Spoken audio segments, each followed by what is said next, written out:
কি ভাবছিস তুই? হুম, কি ভাবছিস? ঠ্যাংয়ের উপর ঠ্যাং দে। হুম, যে আমার কবে বিয়ে হবে? এদিকে একটু সরে আসো না। রাহি এগুলো কি?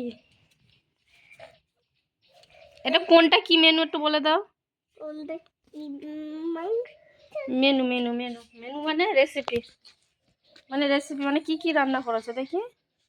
এটা ডাল না, এটা বাঁধাকপি চচ্চড়ি রান্না করব, এটা টমেটো চচ্চড়ি রান্না করব, হ্যাঁ, এটা হলো হালকা এটা বেগুনের চচ্চড়ি রান্না করবে, আর এটা পাস্তা করবো, আর এটা আলু কুচি কুচি কেটে তারপর সিদ্ধ করে তারপর জলা দিয়ে রান্না করবো, ব্যাস এই। আর এইটা হলো হালুয়া বানাবো, আর এইটা অনেক কিছু বানাবো সব। রান্না বান্না এই তো হচ্ছে, তাই বলে কি কি রান্না করছিস তো বলতে। এত সবজি, তুই তো সবজি খাস না, তা মাংসটা কই? মাংস কই? মাংস নেই।